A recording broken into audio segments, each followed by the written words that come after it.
Pak Muhyiddin. Pagi. Mohon maaf, saya Umi Jamila, CGP Angkatan 9 ingin melaksanakan tugas atau mengerjakan tugas demonstrasi kontekstual 3.1. Mohon waktunya Pak, apakah bisa hari ini untuk wawancara? Siap. Kami akan wawancara dengan Bapak tentang pengambilan keputusan berbasis nilai-nilai kebajikan sebagai pemimpin Pak. Mohon izin ya Pak, mungkin ada beberapa pertanyaan yang akan kami ajukan. Yang pertama Pak, selama Bapak menjabat kepala sekolah, mungkin selama ini, bagaimana Bapak dapat mengidentifikasi kasus-kasus yang merupakan dilema etika atau bujukan moral? Terima kasih Bu Umi yang telah memberikan kesempatan saya untuk diwawancara ini.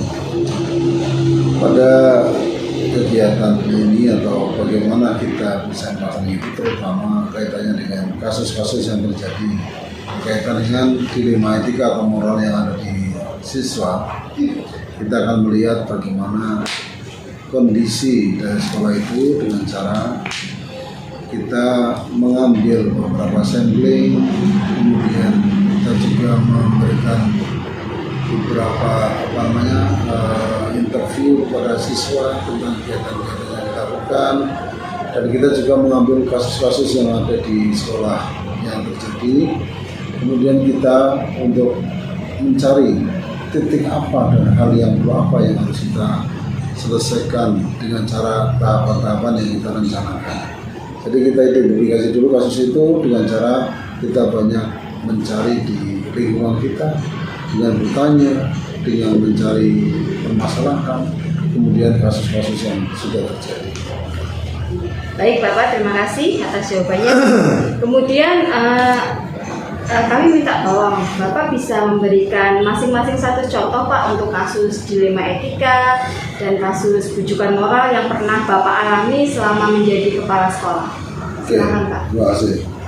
Sebenarnya kasus ini banyak banget, tetapi kita ambil contoh adalah program pemerintah yang berkaitan bahwa kita putus sekolah itu akan memberikan dilema tersendiri ketika ada hal-hal yang di dalam pendidikan kita kadang-kadang ada norma-norma yang harus kita sepakati, kita pahami, kemudian kita buat tata tertib, tetapi tata tertib itu dilanggar oleh siswa itu sendiri.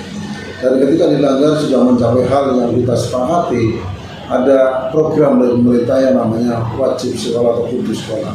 Ini kita akan mengambil suatu tindakan kadang-kadang sangat jauh, dan kita harus memerlukan pemikiran yang lebih jauh dan bisa menjadi sesuatu yang bijaksana. Antara lain itu ada kesalahan siswa, melakukan pelanggaran tata tertib sampai kita benar-benar, tetapi ada program pemerintah yaitu putus sekolah. Jadi kita tidak bisa mengeluarkan atau membayar siswa orang tua dengan begitu mudah, tetapi harus dengan cara proses yang jelas, baik dan bijaksana. Terus itu aja. Baik Bapak, terima kasih atas jawabannya. Mohon izin Pak, kalau untuk contoh yang bujukan moral menurut Bapak, kalau tadi dilema etika ya, kalau bujukan moral? Bujukan moral kaitannya dengan bagaimana kita bersikap ketika seseorang harus mendapatkan perlakuan yang sama seperti mereka yang normal dengan standar yang baik, tetapi ketika norma yang moral itu tidak dilaksanakan, tapi ternyata norma moral itu dilanggar oleh anak, nah kita kembali lagi, kita harus mengambil sesuatu yang lebih bijak dengan beberapa hal dan proses yang benar sesuai dengan pendidikan yang ada. Kira itu. Baik, terima kasih Pak. Nah, untuk pertanyaan selanjutnya nih Pak, selama ini bagaimana Bapak menjalankan pengambilan keputusan di sekolah Bapak, terutama untuk kasus-kasus di mana ada kepentingan yang sama-sama benar atau sama-sama mengandung nilai kebajikan. Misalnya kasus dilema etika yang telah disebutkan sebelumnya tadi pada nomor 2. Saya di sekolah ini dan Bumi bareng di sini, kita sering mengadakan, yang pertama adalah kita merencanakan Dengan adanya identifikasi kejadian yang ada, kita rencanakan bagaimana tahap-tahap yang harus ditempuh oleh kita di dalam memberikan, terutama meluruskan pada kegiatan anak itu dengan cara apa? Kita koordinasi, direncanakan, dikoordinasi dengan bertahap. Kemudian kita melaksanakan yang kedua adalah kita membantu kepada anak itu untuk menjadi yang baik, untuk bisa melaksanakan perbuatan sesuai dengan tata tertib. Yang kita komunikasikan dengan orang tua. Ada tim yang kita komunikasikan dengan orang tua, sehingga orang tua tahu bahwa anaknya itu sudah ada dilema yang seperti itu di dalam masyarakat atau di dalam sekolah. Sehingga ketika ada pelaksanaannya nanti, kalau ada seperti itu, kemudian kita nanti bareng-bareng setelah direncanakan, tahap yang berikutnya adalah memberikan solusi, diskusi kepada orang tua, kepada komite, kepada teman-teman guru dan guru, bagaimana cara memperbaiki hal ini. Kalau misalnya hal itu memang tidak bisa kita pertahankan apa berdua, kita kembalikan kepada orang tua, kemudian kita berikan solusi untuk sekolah di tempat yang lain. Baik Bapak, terima kasih atas jawabannya. Jadi tadi kalau saya tangkap itu pengambilan keputusan tadi juga Bapak menjelaskan tentang langkah-langkah ya Pak, atau prosedur seperti apa yang Bapak lakukan untuk kasus yang tadi. Jadi yang ini sudah terjawab juga. Kemudian menurut Bapak nih, hal-hal apa saja selama ini Bapak anggap efektif dalam pengambilan keputusan pada kasus dilema etika? Hal-hal apa saja yang selama ini merupakan tantangan, ya, hal efektif tantangan dalam pengambilan keputusan. Hal yang efektif adalah, alhamdulillah, yang pertama di sekolah kita sudah ada tata tertib yang sudah ditangani oleh oleh semua orang tua, baik kelas 7, 8, 9. Sehingga ketika ada kasus, kita hanya kembalikan bagaimana tanggapan dan sikap dari orang tua dan guru-guru. Kita tinggal mengambil, kita tinggal melaksanakan. Prosedur yang kedua, kita coba membenahi bagaimana moral dari anak itu sendiri supaya mau mengikuti tata tertib. Saya kira itu untuk hal-hal yang perlu kita ambil bersama. Baik Bapak, terima kasih atas jawabannya. Kemudian Pak, menurut Bapak nih hal-hal apa saja yang selama ini merupakan tantangan Pak dalam pengambilan keputusan pada kasus dilema etika? Jadi tantangannya tantangan itu terutama adalah dari sisi yang pertama, sisi regulasi yang dibuat oleh pemerintah, baik pemerintah pusat maupun pemerintah daerah, dengan adanya program anak belajar 9 tahun, program itu sekolah dan sebagainya, kadang-kadang menyebabkan masyarakat itu kita dilematis untuk mengambil keputusan yang pas dari sini. Lalu yang kedua adalah hal-hal yang lain yang bersamaan dengan kita, yaitu orang-orang yang menjadi pewarta ataupun yang lain yang berkaitan dengan orang-orang yang menjadi istilahnya pengamat dari kegiatan pendidikan yang kadang-kadang tidak mengerti apa yang ada di sekolah, sehingga kadang-kadang menyebabkan kita ragu untuk mengambil keputusan dan menjadi suatu hal yang dilematis juga. Yang ketiga adalah kesadaran dari orang tua. Kesadaran orang tua, di mana kesadaran itu kadang-kadang dia sudah menandatangani ketertiban itu, tetapi dia tidak pernah membaca. Nah, dari hal itu maka perlu kita harus komunikasi yang baik, komunikasi yang baik dengan semua stakeholder. Jadi kita harus melaksanakannya dengan baik. Saya kira itu yang perlu saya sampaikan. Baik, terima kasih Pak atas jawabannya. Kemudian Pak, seandainya Pak ada kasus dilema etika yang lain, apakah Bapak memiliki sebuah tata kelola atau jadwal tertentu dalam sebuah penyelesaian kasus dilema etika? Apakah Bapak langsung menyelesaikan di tempat atau memiliki sebuah jadwal untuk menyelesaikannya? Bentuk atau prosedur seperti apa yang Bapak jalankan biasanya? Ya, terima kasih. Kalau di sekolah kita memang ada beberapa tahapan yang harus kita sampaikan. Yang pertama adalah kalau terjadi satu kasus, maka harus diidentifikasi. Kasus apa ini yang harus dilakukan? Setelah diidentifikasi, maka kita yang tahap yang berikutnya adalah kita mengambil bersama untuk berdiskusi. Diskusi kasus ini sebenarnya kalau sama. Setelah diskusi kita rumuskan tahapannya. Tidak langsung kita ambil keputusan, tapi tahapannya dirumuskan. Misalnya dirumuskan bagaimana cara kita untuk mengkomunikasikan dengan anak dulu. Dikomunikasikan pada anak. Setelah anak berkomunikasi dengan anak, setelah selesai tahap berikutnya adalah komunikasi dengan orang tua. Bagaimana orang tua menanggapi hal itu. Nah, setelah dikomunikasi kepada orang tua, terus kita lihat, diberikan waktu beberapa hari, mungkin beberapa bulan dan sebagainya, kita ambil sebagai tahapan masa-masa percobaan. Kalau itu tidak ada perubahan, tidak ada permasalahan, ada perubahan, tidak ada perubahan, maka kita ambil kesimpulan. Kesimpulan dibuat oleh dewan guru, dibuat bersamaan dengan orang tua. Setelah kita melaksanakan beberapa cek tentang kegiatan anak itu. Kalau dia masih merupakan melakukan pelanggaran moral, pelanggaran etika kita, ya sudah, kita tidak bisa meneruskan dan kita kembalikan kepada orang tua. Baik, terima kasih Bapak. Kemudian Pak, adakah seseorang atau faktor-faktor apa yang selama ini mempermudah atau membantu Bapak dalam pengambilan keputusan dalam kasus-kasus dilema etika? Sebenarnya kalau seseorang tidak, tetapi kalau tim itu mesti ada. Tim dari sekolah pertama, kebersamaan dari semua sekolah, baik unsur gurunya, baik unsur administrasinya, dan juga kebersamaan dengan orang tua.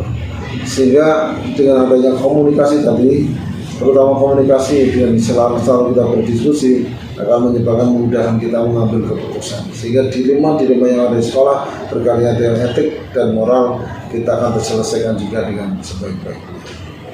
Ya, baik Bapak, terima kasih juga atas jawabannya. Kemudian Pak, dari semua hal yang tadi Bapak sampaikan dari awal sampai yang tadi barusan, pembelajaran apa yang Bapak petik dari pengalaman Bapak mengambil keputusan dilema etika Pak?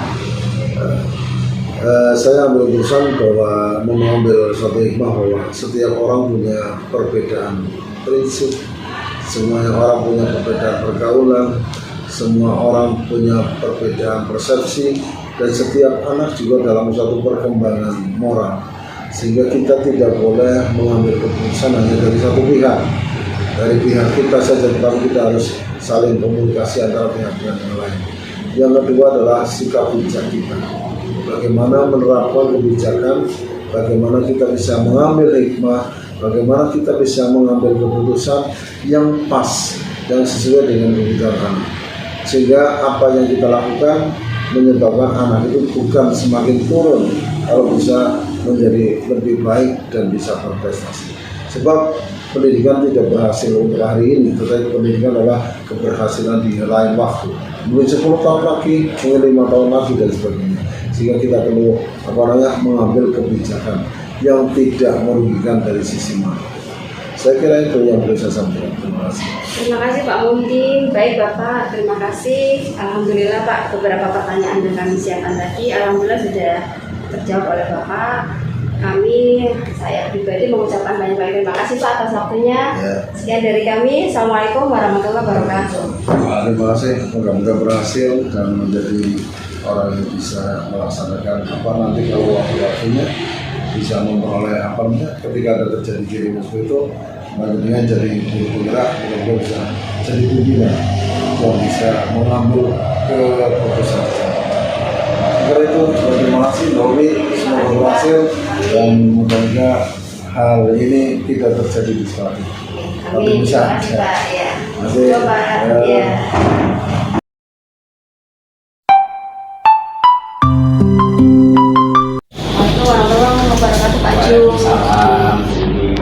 Kenalkan Pak, saya Umi Jamila Pak dari Guru Matematika Santri Desa. Mohon waktunya Pak Jumadi, kemarin kan saya WA Bapak minta waktu Bapak untuk bisa wawancara Pak tentang ini sekolah pengambilan keputusan berbasis nilai-nilai kebajikan sebagai pemimpin. Ini pun merupakan salah satu tugas saya Pak selaku calon penggerak angkatan 9 demonstrasi kontekstual modul 331. Apakah Pak Jumadi bersedia untuk saya wawancara? Siap. Ini selamat datang di SMP 1 Siwalan. Ya, Sudi bersilaturahmi di sini. Apa yang ingin disampaikan, ditanyakan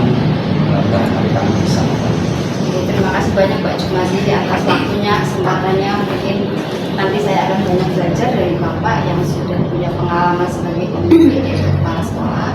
Semoga saya bisa ambil ilmu yang baik ya Pak. Nyuwun sewu Pak, ini maaf selama ini bagaimana Bapak dapat mengidentifikasi kasus-kasus yang merupakan dilema etika atau tujuan moral Pak?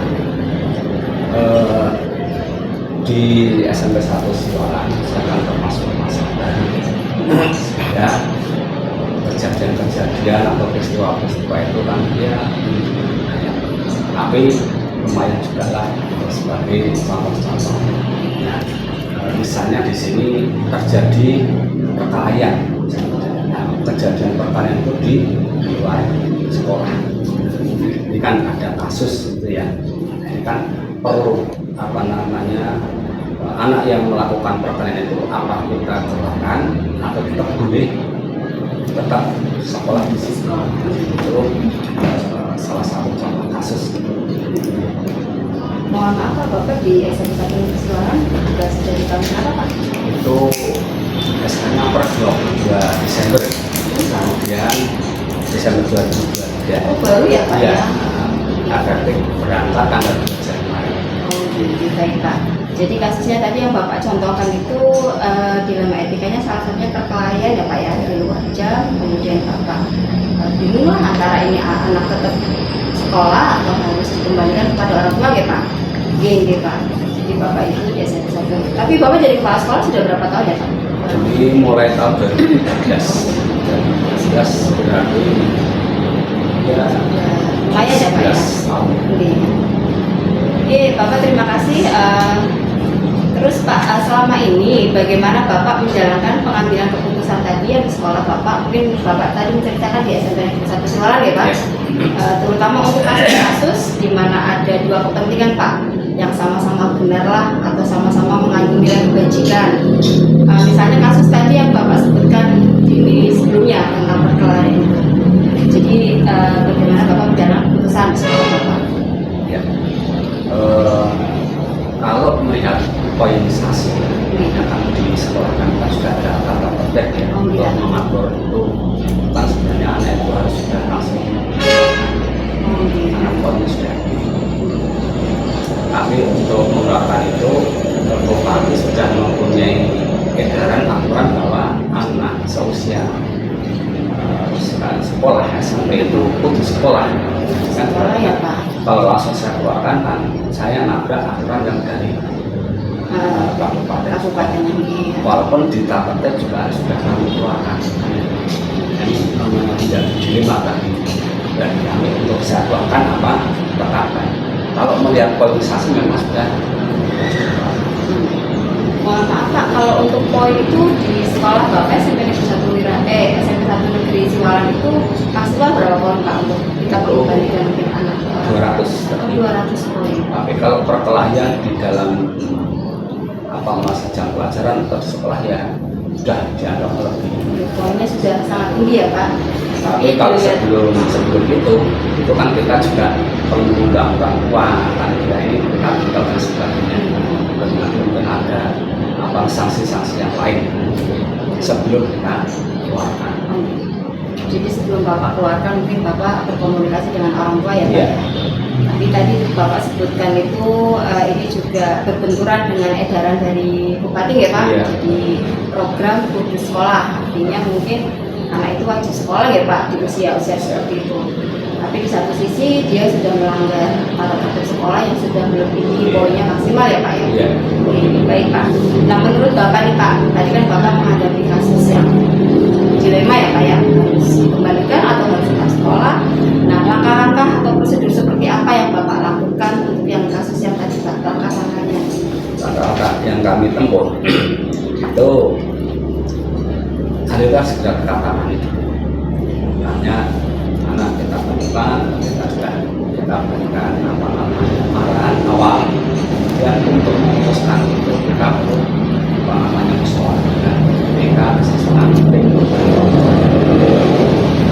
Selain menangkan juga orang langkah kita harus undang orang tua ini putra bapak melakukan pelanggaran dari ini.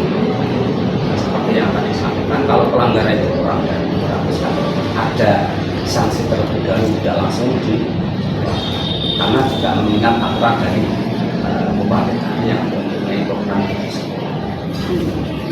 Baik Bapak, jadi kalau saya tadi melihat langkah-langkah Bapak yang pertama mungkin Bapak menangani dari anaknya ya, mungkin memberikan pengarahan dan sebagainya, kemudian Bapak musyawarah dengan guru BK yang selama ini mengenalkan tentang sikap siswa atau murid di SMP Negeri 1 Siwalan, kemudian siswaannya dan beberapa perwakilan dari guru gitu ya Pak ya. Kemudian mengkomunikasikan dengan orang tua ya Pak. Baik Pak. Kemudian untuk pertanyaan selanjutnya Pak, menurut Bapak nih hal-hal apa saja yang selama ini menurut Bapak itu keputusannya sudah efektif? Ada kasus yang tadi Bapak paparkan kepada saya. Nah, karena kita punya instrumen ya, alat atau namanya regulasi atau istilah tata tertib yang kita kembalikan kepada Bapak, sehingga orang tua yang sejak awal tidak menyepakati dari tata tertib itu akan lebih kita pahami. Ini yang akan lebih karena kita sudah punya tata tertib dan ditandatangani oleh orang tua. Jadi di sekolah Bapak itu sudah menerapkan tata tertib yang mungkin sudah ditandatangani dan disosialisasikan ya Pak sebenarnya Pak sama anak mungkin dan murid dan orang tua. Jadi anak dan orang tua itu menandatangani surat pernyataan itu. Jadi Bapak sudah punya aturan regulasi tersendiri untuk murid atau siswa yang melanggar aturan ya Pak. Jadi menurut Bapak itu sudah efektif ya Pak. Kemudian menurut Bapak hal apa saja yang selama ini merupakan tantangan Pak? Pasti setiap pengambilan keputusan itu kan ada tantangan ya Pak. Nah itu pada kasus terutama yang tadi Bapak paparkan kepada saya tantangannya saja paling tidak yang pertama dari yang tidak setuju atau kurang setuju terhadap keputusan yang diambil. Karena apa ini? Karena ini benih yang kurang bagus kan, yang benih kurang bagus. Segera kita potong, kita amputasi sehingga tidak merambah ke yang lain. Nah, tantangan kedua. Kemudian juga orang tua yang kurang peduli terhadap anaknya, yang misalnya sekolah sudah diserahkan, bilang saya kan sudah menyerahkan sepenuhnya pada Anda dari sekolah, kan itu juga tantangan. Jadi luar biasa ya Pak tantangannya. Jadi tantangan yang saya simpulkan ini jadi tantangan dari intern SMP Negeri 1 Desanya. Kemudian dari luarnya juga orang tuanya ya Pak ya. Orang tua itu menganggap sudah menitipkan anak tersebut kepada sekolah ya Pak. Anggapannya seperti itu. Oke Pak, selanjutnya itu seandainya nih Pak ada kasus dilema etika yang lain lah, mungkin ini salah satu dari sekian kasus yang Bapak jumpai selama Bapak menjadi kepala sekolah. Apakah Bapak memiliki sebuah tata cara Pak atau jadwal tertentu dalam sebuah penyelesaian kasus dilema etika? Misalnya ketika Bapak menghadapi kasus, apakah harus menyelesaikan di tempat atau memiliki sebuah jadwal untuk menyelesaikan? Bentuk atau prosedurnya itu biasanya Bapak seperti apa gitu? Yang pertama kita menghadapi kasus tersebut yang dilakukan oleh anak itu sudah melebihi dari skor atau tata tertib. Kemudian kalau memang masih bisa ditoleransi ya kita akan bisa. Tapi kalau memang sudah enggak, kita akan segera ada terobosan demi kebaikan bersama. Walaupun misalnya anak itu endingnya harus kita keluarkan, tidak buat kita keluarkan, tapi kita berikan kesempatan untuk pindah sekolah. Oh iya, jadi tetap program studi sekolahnya tetap jalan ya Pak ya. Akhirnya mungkin di PKBM. Karena apa? Karena di sekolah sana biasanya sudah tanya ini kok pindah ke sini ada masalah apa kan itu ya. Sudah di awal tuh pertanyaan sudah seperti itu ya Pak ya. Otomatis sebetulnya. Nah, kalau endingnya nanti di PKBM biasanya tetap sekolah. Jadi tetap programnya tadi yang di kabupaten, program pusat juga ya Pak yang di sekolah itu jadi anak wajib sekolah ya Pak tetap jalan, cuman pindah lah Pak, bukan di SMP yang Bapak pimpin ya. Mungkin. Jadi saya juga setuju nih Pak. Jadi Bapak ketika mengambil keputusan itu mungkin melihat kasusnya Pak ya. Ketika harus diselesaikan cepat ya diselesaikan. Ketika tidak ya Bapak akan menjadwalkan itu ya Pak ya. Tergantung skor mungkin ya Pak. Poin yang dilanggar oleh murid tersebut ya Pak. Baik. Kemudian Pak, menurut Bapak nih ada tidak seseorang, mungkin orang atau faktor-faktor apa yang selama ini mempermudah atau membantu Bapak dalam mengambil keputusan dalam kasus-kasus yang tadi dilematika. Mungkin Bapak kan menghadapi kasus tidak hanya satu ya Pak, Bapak apalagi dari tahun 2013 ya Pak tadi ya, sudah menjadi kepala sekolah ada Pak. Biasanya itu ada seseorang atau faktor-faktor yang membantu Bapak untuk mengambil keputusan. Yang faktor yang paling membantu pertama adalah administrasi. Kalau di sekolah itu ada administrasi. Yang kedua administrasi dari BK itu lengkap. Kalau lengkap benar kita untuk mengambil satu keputusan. Tapi kalau tidak lengkap itu ya kita ada rekod juga. Kemudian lingkungan orang tua kita memahamkan orang tua tentang tata demi kemajuan anak, demi moral anak. Ini yang perlu kita mendukung ya, mendukung untuk keberlangsungan. Jadi tadi ya faktor-faktor yang mendukung Bapak mengambil keputusan mungkin regulasi yang jelas ya Pak. Ya. Ketika mengambil keputusan mungkin ketika sudah ada aturan yang jelas atau regulasi jelas mungkin Bapak siaplah mengambil keputusan tersebut. Kemudian tadi administrasi yang lengkap untuk mendukung mungkin salah satu Bapak mengembalikan kepada orang tuanya kan harus ada bukti yang jelas ya Pak ya. Kemudian tadi orang tua ya Pak, komunikasi dengan orang tua tentunya kita juga sering menginformasikan lah ketika ada masalah dari anak Bapak langsung memberikan informasi itu kepada orang tua ya Pak. Luar biasa Pak memang. Kemudian Pak dari semua hal yang tadi Bapak sampaikan sama saya luar biasa pengalaman Bapak selama menjadi kepala sekolah. Menurut Bapak nih pembelajaran apa yang dapat Bapak petik Pak dari pengalaman yang banyak tadi? Dari peristiwa itu ternyata peristiwa yang ada di sekolah itu sangat kompleks. Bukan satu keputusan harus melakukan regulasi dan efek dari psikologi. Efek dari psikologi. Keputusan yang bisa memberikan solusi pada sekolah maupun pada anak tersebut. Pak luar biasa. Jadi Bapak ini tadi salah satu pembelajarannya mungkin kasus itu mungkin konteksnya berbeda ya Pak ya, tingkat ini berbeda dan ini Bapak biasanya memberikan apa Pak, ada regulasi tadi ya Pak yang pertama, terus efek psikologi ke anaknya juga Bapak pertimbangkan ya. Jadi Bapak yang saya tangkap itu tetap ikut regulasi yang ada, tapi Bapak tidak lepas dari psikologi anak tersebut. Mungkin Bapak mengambil keputusan berdasarkan tadi kebutuhan yang murid juga ya Pak, dipertimbangkan ya Pak ya. Jangan sampai mungkin anak itu putus sekolah dan selamanya tidak mau sekolah kan mungkin kasihan. Bapak juga memperhatikan program dari kabupaten yang di sekolah. Jadi Bapak mengarahkan anak itu mungkin pindah, salah satu tadi Bapak bilang PKBL ya Pak, anak-anak yang mungkin sudah tidak bisa ditangani oleh SMP siwalan. Kan biasanya kan tanya ya kenapa anak itu pindah gitu mungkin Pak. Jadi keputusan yang Bapak ambil sudah mempertimbangkan itu regulasi dan kebutuhan murid. Ini luar biasa Pak Jumadi untuk wawancara hari ini, banyak ilmu yang saya dapat Pak. Saya terima kasih sekali selaku guru dari saya Pak dan teman-teman Hikmah dari tugas Bapak selaku pimpinan ya Pak kepala sekolah.